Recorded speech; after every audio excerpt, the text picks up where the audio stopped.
I haven't made a video in a while, and you know what, I didn't write any topics down. I don't have any specific direction in this video except for the fact of making a video. I felt it important to keep it up.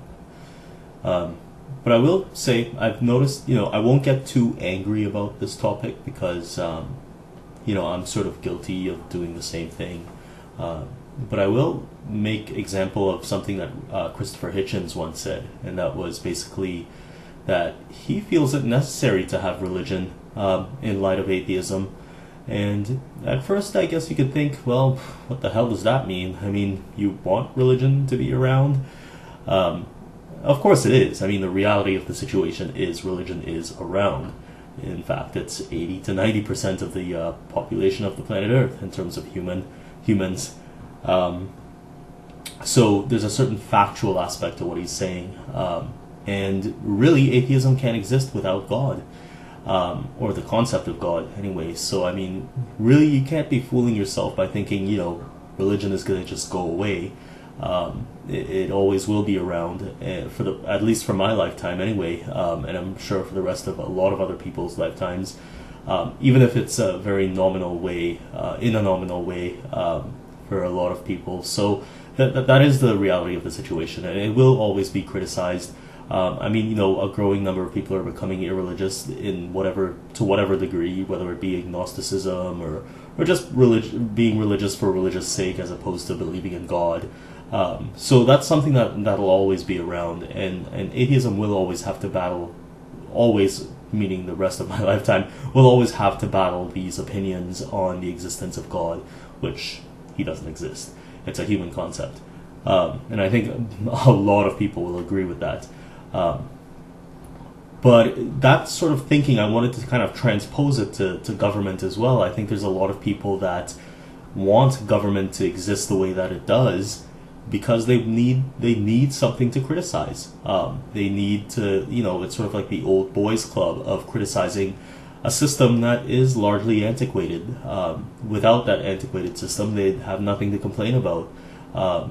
And moreover, I think, that those complaints about the old antiquated system kind of, on a very kind of, in a very realistic way, kind of oppresses the emergence of new ways of thinking and new systems of government and partnerships with corporations, et cetera, et cetera.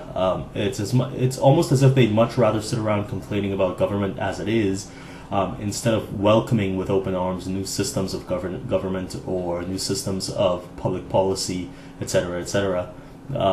There's almost a fright in them about new systems or new models of working with the public, or garnering support for different projects, whether it be government or private or a mixture of both. So I think that type of mentality does actually exist. It's just that there's not a whole lot you can do about it. Anyway, I have to say though that slowly I personally feel that progress is being made.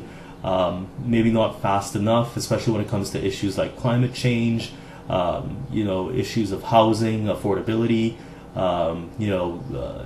food, things like that. I feel there's a hindrance, especially coming from the older crowd, as progressive as they would like to be labeled.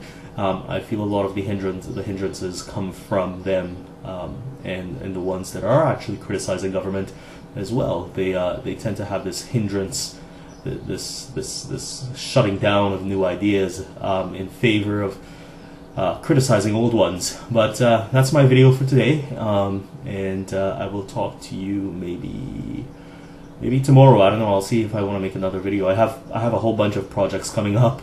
I always fall into this trap of nothing happening and then all of a sudden taking on like tons and tons of projects. So we'll see how that goes. I don't want to. Something's got to give, and I have a feeling that these videos are going to have to give. So yeah, until whenever, I will talk to you later. Bye.